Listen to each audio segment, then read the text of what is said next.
Hello दोस्तों, मैं केशव स्वागत करता हूं आपके अपने YouTube channel dear study friend पर। जैसा कि आपको पता है कि रोज़ शाम को 6 बजे आपके यूपीएसआई की क्वेश्चन क्लास चलती है। आपको पता है कल से ये क्लास चालू हो चुकी है। तो जिन लोगों ने अभी हमारी पुरानी वाली वीडियो नहीं देखी है तो डिस्क्रिप्शन में लिंक मिल जाएगी, वहाँ पे जाके पहले आप फर्स्ट वीडियो को भी चेकआउट कर लें। वो यूपीएसआई के एग्जाम पैटर्न को समझ कर ये एक्सपेक्टेड क्वेश्चन की आपकी सीरीज चलाई जा रही है। इस सीरीज में आपको वो क्वेश्चन भी मिलेंगे जो आपके एग्जाम में आए हुए हैं। इसमें से कुछ ऐसे क्वेश्चन भी होंगे जो आपके एग्जाम में आ सकते हैं और कुछ ऐसे क्वेश्चन भी होंगे जिनके आने की संभावना भी बन सकती है। यानी हर लेवल के क्वेश्चन को हम कवर करने वाले हैं। तो इस सीरीज को आपको कंप्लीट देखना है। जितने दिन तक ये क्लास आती है आपको कंप्लीट क्लासेस को देखते रहना है। आपको डेली बेसिस पे क्लासेस प्रोवाइड हो रही हैं। तो बिना टाइम को वेस्ट किए चलिए स्टार्ट करते हैं आज की अपनी क्लास को। पहला क्वेश्चन आपको स्क्रीन पर दिख रहा है। क्वेश्चन कह रहा है 3 संख्याओं में पहली संख्या दूसरी संख्या की दुगनी है परंतु तीसरी संख्या की आधी है। यदि तीनों संख्याओं का औसत 56 है तो वो संख्या क्या होगी। देखिए क्वेश्चन ने क्या बोला है कि कोई 3 संख्याएं हैं, इनका टोटल औसत कितना है 56 है। लेकिन बताया गया कि पहली संख्या जो है ना दूसरी संख्या की दुगनी है। यानी अगर हम इसे 1 माने तो ये कितना होगा 2 हो जाएगा, इसका ये दुगना है। फिर बोला गया कि तीसरी संख्या की आधी है तो 2 किसका आधा हो सकता है, सोचो किसका आधा हो सकता है, 4 का आधा हो सकता है। तो हम कह सकते हैं कि जो दूसरी संख्या है वो 1 है, पहली संख्या है 2 और तीसरी संख्या क्या है 4। हमारी संख्याएं क्या हो गई 1, 2, 1 और 4। देखिए क्वेश्चन में बोला गया है 3 संख्याओं में पहली संख्या दूसरी संख्या की दुगनी है। पहली संख्या जो है ना वो दूसरी संख्या की दुगनी है। तो अगर ये 1 है तो दुगनी में ये 2 हो जाएगी। फिर आगे बोला गया है कि परंतु तीसरी संख्या की आधी है तो तीसरी संख्या की ये आधी है। यही है ना। इनका औसत कितना बोला गया है 56 है। तो इसमें देखिए आपको ऑप्शन भी दिए गए हैं। पहले हम ऑप्शन को भी यहाँ पे नोट डाउन कर लेते हैं क्योंकि ऐसे क्वेश्चन ऑप्शन से करना ज्यादा आसान होता है। तो ऑप्शन को हम पहले नोट डाउन कर लेते हैं।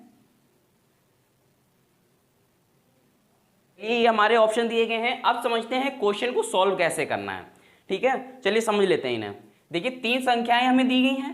3 संख्याएं हमने निकालनी, कौन सी किसकी दुगनी है कौन सी किसकी आधी है। इनका औसत एवरेज कितना है 56 है। तो ये टोटल संख्याएं हैं कितनी, टोटल कितनी संख्याएं 3 संख्याएं। तो आपको पता है एवरेज निकालने का एक फॉर्मूला भी होता है, लेकिन हम फॉर्मूले पे ध्यान नहीं देंगे। अब इसमें हम मान लेते हैं कि इसमें कोई एक नंबर ऐसा है जिसे हमें निकालना है, तो हम इन्हें एक x मान लेते हैं सिंपली। ठीक है ना, इन्हें x मान के कर लेते हैं तो इससे ज्यादा थोड़ा सा आसान हो जाएगा। तो ये संख्या x है, ये 2x हो जाएगी और ये 4x हो जाएगी। तो इनका एक क्या करेंगे हम सीधा औसत निकालेंगे। औसत निकालने के लिए क्या करेंगे 2x + x + 4x।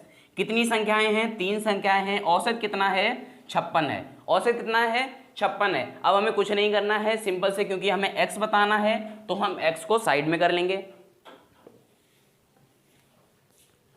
क्योंकि x को बताना है तो हम x को तो साइड में कर लेंगे। अब कितने नंबर दिए गए हैं 2, 1, 3 और 4, कितने हो जाएंगे 7। कितने हो जाएंगे, ये कितना हो गया 7x। इधर कितना रह गया 56, 3 इधर है, ऊपर जाएगा तो मल्टीप्लाई में चला जाएगा। अगर हम 7 को इधर लेके आएंगे तो ये किस में आ जाएगा डिवाइड में आ जाएगा। यानी हमें x की वैल्यू बतानी है तो 7 को हमें डिवाइड में लाना है और 3 को मल्टीप्लाई में ले जाना है। सिंपल से हम इसे अब सॉल्व कर लेते हैं।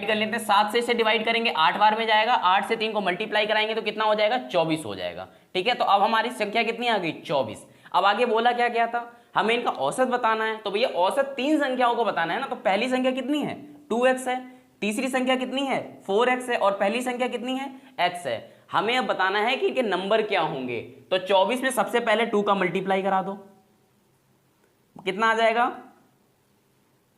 48। दूसरी बार हमें 4 से मल्टीप्लाई करा दो,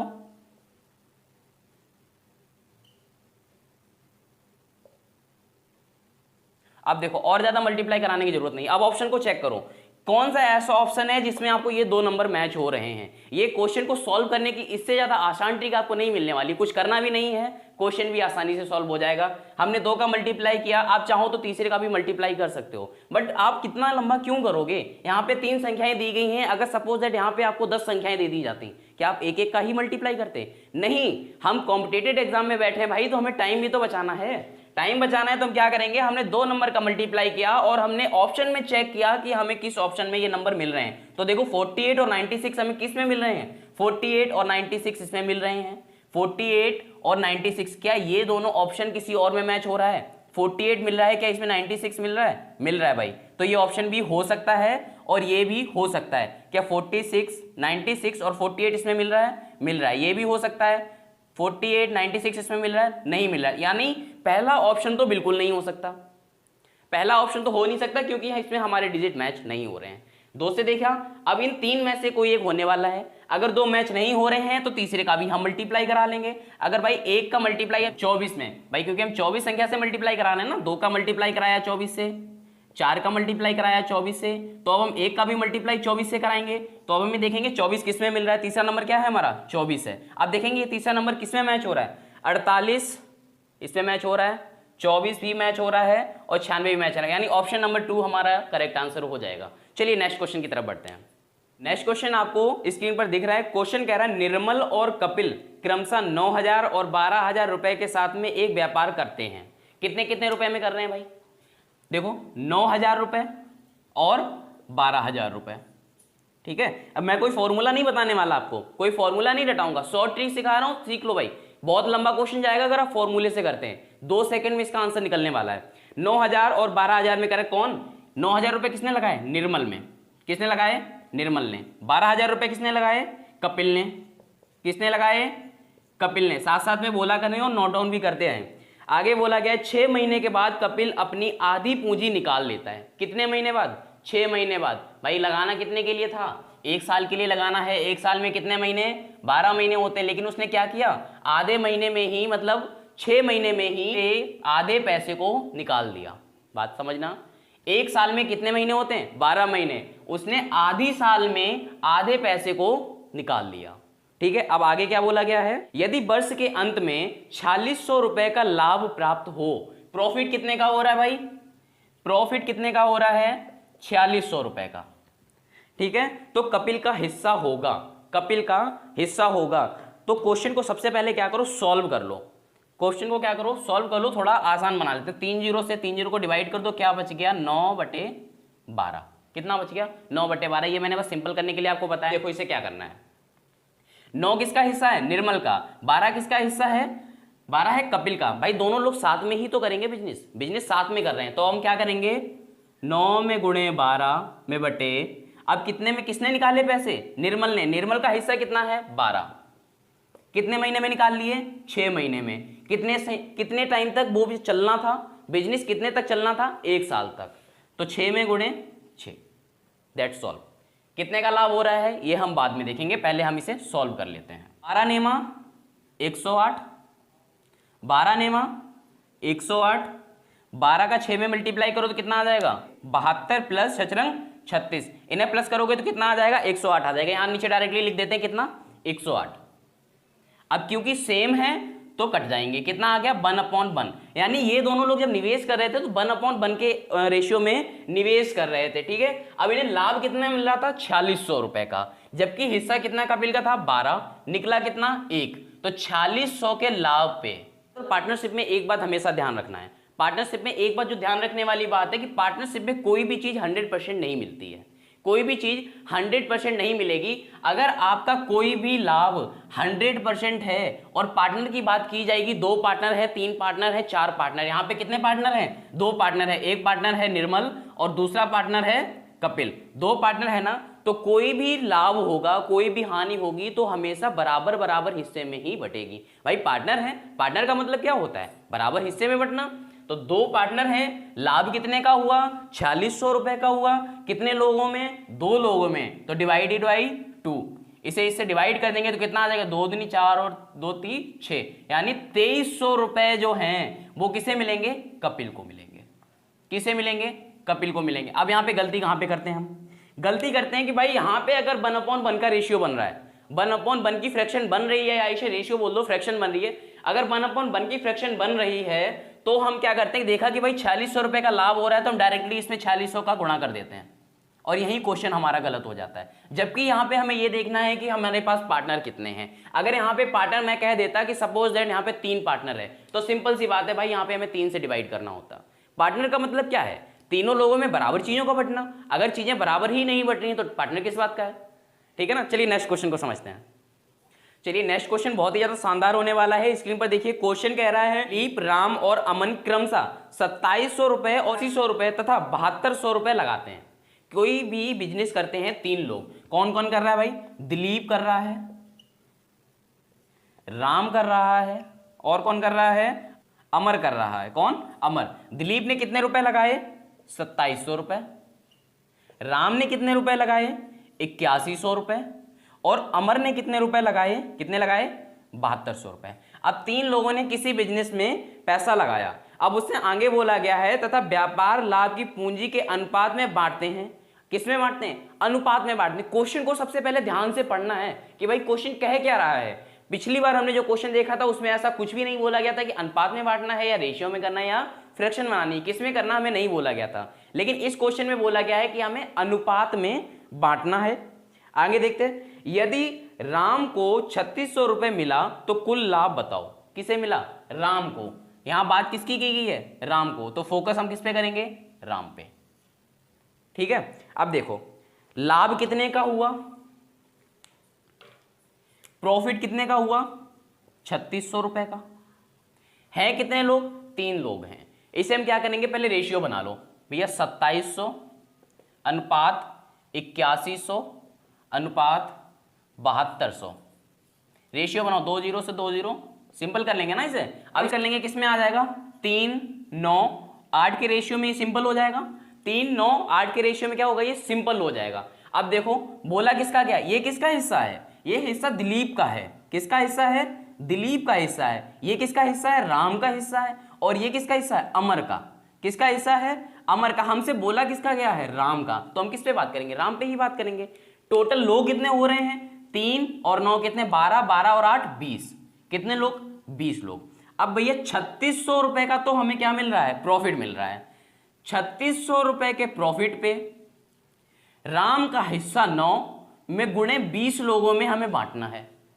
ठीक है, 3600 रुपए का प्रॉफिट है, राम का हमें बताना है और 20 लोगों का इसमें ऑलरेडी ऐड है। सिंपल कर लेंगे, कितना हो जाएगा? 9 चौक 36, 400 आ गया। 400 का 220 में मल्टीप्लाई करेंगे 8000 आ जाएगा। कितना आ जाएगा? 8000 आ जाएगा। ये किसका हिस्सा है? ये राम का हिस्सा है। किसका हिस्सा है? राम का हिस्सा है। और यही तो हमसे पूछा गया कि भाई राम का हिस्सा क्या होगा, राम का प्रॉफिट क्या होगा, यही पूछा गया था। चलिए नेक्स्ट क्वेश्चन देखते हैं। नेक्स्ट क्वेश्चन आपको स्क्रीन पर दिख रहा है। क्वेश्चन कह रहा है 21, 38, 55 और 106 प्रत्येक में से क्या घटाया जाए कि नई संख्या का समानुपाती हो जाए। फिर से क्वेश्चन को पढ़िए। 21, 38, 55 और 106 में प्रत्येक में क्या घटाया जाए कि नई संख्या का समानुपाती हो जाए। भैया संख्या कौन कौन सी बताई गई हैं? 21, 38, 55 और 106। भाई अगर फॉर्मूले आप लगाने के लिए सोच रहे हैं तो लगाए रहो। हो गया फिर ये क्वेश्चन आपसे, फिर ये क्वेश्चन हो गया। सीधे सीधे एक सिंपल सी शॉर्ट ट्रिक बता रहा हूं भाई, कर लो, सेकंड में आंसर आने वाला है। ट्रिक क्या है? ट्रिक समझ लो भाई। ट्रिक ये है कि दूसरी और तीसरे नंबर का गुणा, पहले और लास्ट नंबर के गुणा, और इनके जब गुणा होंगे तो बीच में क्या यूज करना है? माइनस यूज करना है। ठीक है ना, कुछ और यूज नहीं करना है। अब देख लो कैसे करना है भैया। पहले और तीसरे का गुणा यानी 21 में इंटू 106 माइनस दूसरे और तीसरे का गुणा 38 में इंटू 55 अपॉन में आ जाओ। पहले और चौथे का प्लस 21 में प्लस 106 माइनस दूसरे का यानी 38 में माइनस 38 में प्लस 55। बस आपको इतना याद रखना है और कुछ आपको याद रखने की जरूरत नहीं है। अब इन्हें अगर हम गुणा करेंगे तो गुणा करने पर क्या आ जाएगा? मैं इसे हटा देता हूं। इसे गुणा करेंगे तो आ जाएगा 20 90 में माइनस 38 का जब 55 से आप मल्टीप्लाई करेंगे तो आ जाएगा 22 26 अपॉन 106 में जब 21 को आप प्लस करेंगे 127 में माइनस 38 में जब आप 55 को प्लस करेंगे 93। ठीक है, अब इसे सिंपल से सॉल्व कर लो। 20 90 में से 22 26 को माइनस करेंगे तो कितना आ जाएगा? 136 माइनस 127 में से 93 को माइनस करेंगे तो कितना आ जाएगा? 34। कितना आ जाएगा? 34। इसे हम डिवाइड करेंगे, कितने बार में डिवाइड हो जाएगा? 4 बार में।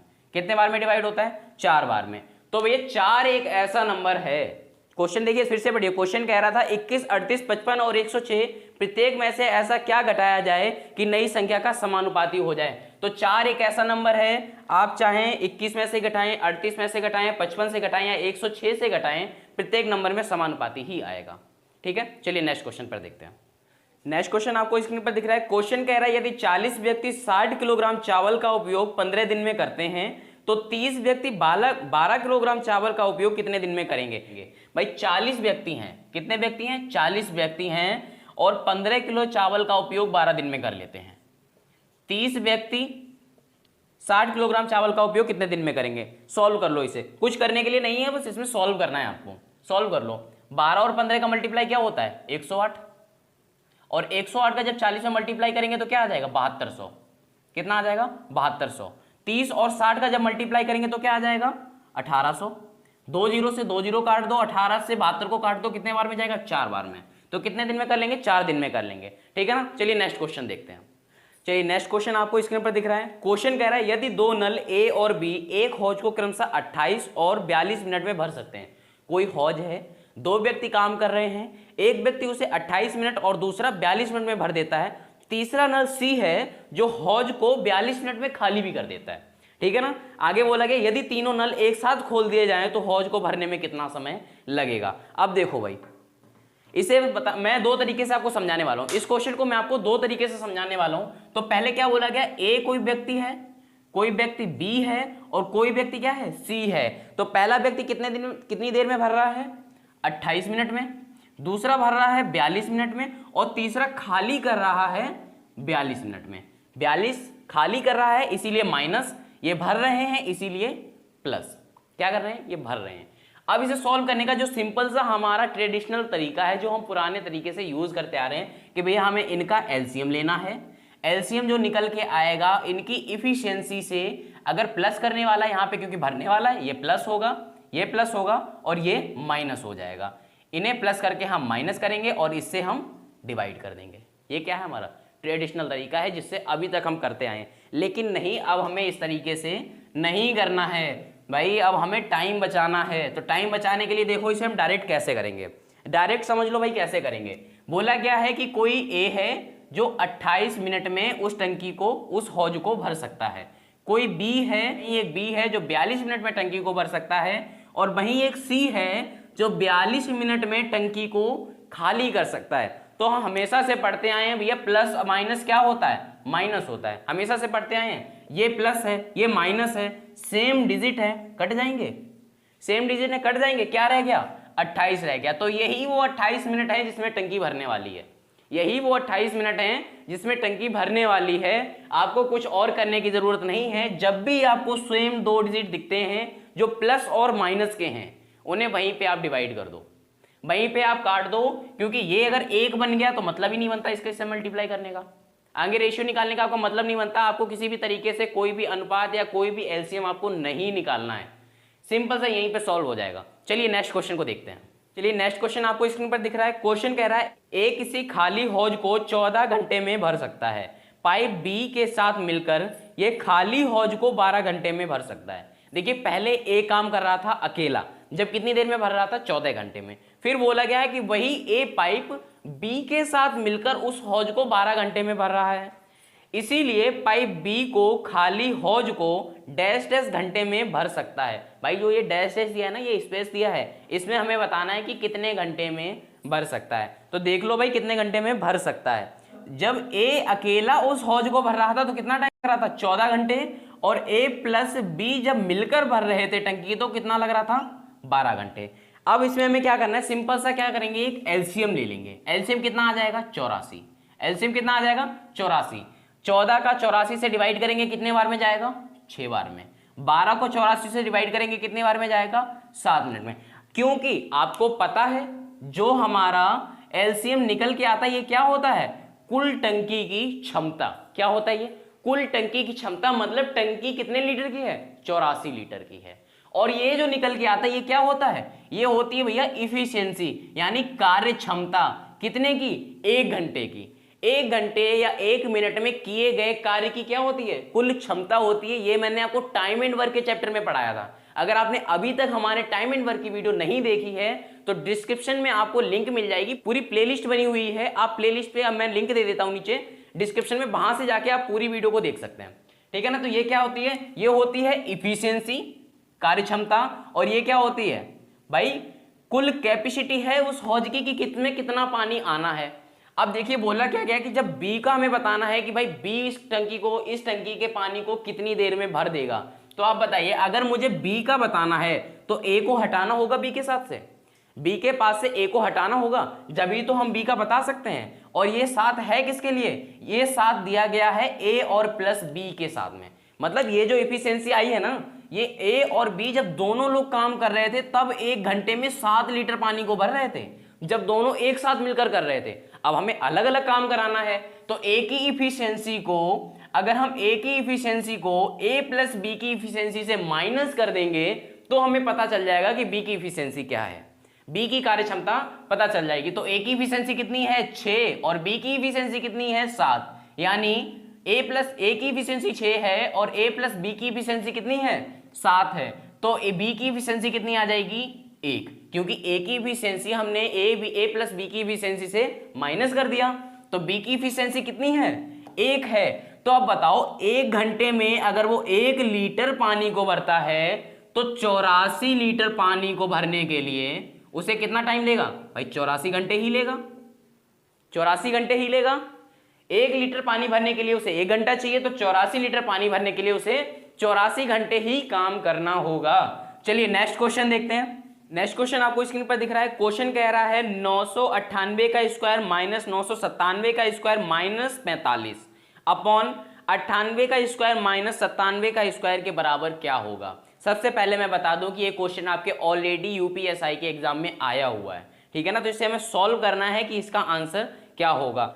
देखो क्वेश्चन में बोला क्या गया, 998 का स्क्वायर माइनस 997 का स्क्वायर माइनस 45 अपॉन 98 का स्क्वायर माइनस 97 का स्क्वायर। ये क्या देखा? हमने देखा कि ये तो भाई बन रहा है A square minus B square upon A minus B. मैंने कल इसके बारे में चर्चा भी की थी। ये क्या बन रहा है? A square minus B square upon A minus B. तो इसे हम क्या सॉल्व करें? सॉल्व करने की जरूरत है? नहीं है। अगर चाहो तो सॉल्व कर सकते हो, इसे वैसे सॉल्व करने की जरूरत नहीं है। कैसे लिख सकते हैं इसे? 998 plus 997 minus 998 minus 997 minus 45 upon 98 plus 97 minus 98 minus 97। लिख सकते हैं? लिख सकते हैं इसे। अब इसे माइनस कर लो, जहां जहां इसे माइनस होना है भाई। 998 में से 997 जाएंगे तो क्या बचेगा? 1 बचेगा, यानी यहां से इसका कोई मतलब नहीं, कोई मतलब नहीं। 98 में से 97 जाएगा, क्या बचेगा? 1 बचेगा, मतलब इससे भी हमें कोई मतलब नहीं। अब हमारे पास क्या रह गया? हमारे पास रह गया 998 प्लस 997 माइनस 45 अपॉन में क्या रह गया? 98 प्लस 97। क्या रह गया? 98 प्लस 97। ठीक है ना। मैं इसे हटा रहा हूं, ऊपर देख लेते हैं। अब इसे समझ लो, इसे जोड़ लो भाई। 8 और 7 कितने होते हैं? 15, 15 की 5 हासिल लगा 1, 9 दूनी 18 और 1 19 की 9 हासिल लगा 1, 9 दूनी 18 1 19 आ गया। अपॉन ये माइनस में 45 रहेगा अभी आपका, ठीक है ना। अपॉन इन्हें प्लस कर लो, कितना आ जाएगा? 5 हासिल में कितना आ जाएगा? 1 और 9 दूनी 18 और 1 19, ठीक है ना। इसको माइनस करेंगे तो क्या बचेगा? हमारा बच जाएगा 1950। क्या बचेगा? 1950 अपॉन 195। क्या बच गया? 195। अब सोचो 195 से कितनी बार में 1950 को हम डिवाइड कर सकते हैं? कितनी बार में कर सकते हैं भाई? 195 से 195 को डिवाइड कर दो, कितने, एक बार में, जीरो बचा है तो जीरो लगा दो, कितने बार में हो गया, 10 बार में। यही आपका आंसर है, यही आपका आंसर है। चलिए नेक्स्ट क्वेश्चन की तरफ बढ़ते हैं। नेक्स्ट क्वेश्चन आपको स्क्रीन पर दिख रहा है। क्वेश्चन कह रहा है 6 सेंटीमीटर, 8 सेंटीमीटर तथा 10 सेंटीमीटर किनारे वाले घनों को पिघलाने से बने घन की भुजा कितनी होगी। किसकी बात कर रहा है, घन की बात कर रहा है। कौन कौन से घन है भाई, एक घन है 6, एक घन है 8, एक घन है 10। क्योंकि घन की बात कर रहा है तो हम क्या करेंगे, क्यू कर देंगे, क्या करेंगे, क्यू कर देंगे। आगे क्या बोला गया है कि घन की भुजा कितनी होगी, मैं मान लेता हूं वो भुजा कितनी है, वो भुजा है ए क्यू। कितनी भुजा है, ए क्यू भुजा है, किसकी, 6Q, 8Q एंड 10Q। तो 6 का क्यूब कितना होता है, 6 का क्यूब भैया हमें पता है कि 216 होता है। कितना होता है, 216 होता है, प्लस क्योंकि भुजाएं तो एक ही है ना। 8 का क्यूब कितना होता है, 8 का क्यूब हमें पता है भाई 512 होता है, और 10 का cube 1000 is equal to a cube. यही बोला है ना। इन सबको प्लस कर लो, प्लस करो, इनका कितना आ जाएगा, इन सबको जब आप प्लस करोगे तो कितना आ जाएगा, 1728 is equal to a cube, is equal to a cube. अब 1728 क्योंकि ए के ऊपर क्या लगा हुआ है, क्यू लगा है, क्यू को हटाएंगे तो ये किस में आ जाएंगे, अंडर रूट में आ जाएंगे, क्यू को हटाएंगे तो अंडर रूट में आ जाएंगे। अब इसे हम किसे लिख सकते हैं, 1728 को हम कैसे लिख सकते हैं, 1728 को हम लिख सकते हैं रूट 12 में गुणे 12 में गुणे 12 लिख सकते हैं 1728 को। 1728 को लिख सकते हैं 12 में गुणे 12 में गुणे 12 equal to A, equal to A. क्योंकि क्यू की बात की गई है ना, तो ए इजकल टू क्या आ जाएगा, 12। यही आपका क्या होगा, आंसर होगा। यही क्या होगा, आपका आंसर होगा। आई होप आज की वीडियो आपको पसंद आई होगी। अगर आपको ये वीडियो पसंद आई है तो वीडियो को लाइक कीजिए, चैनल को सब्सक्राइब कीजिए। मिलते हैं अपनी नेक्स्ट वीडियो में। Thank you for watching this video.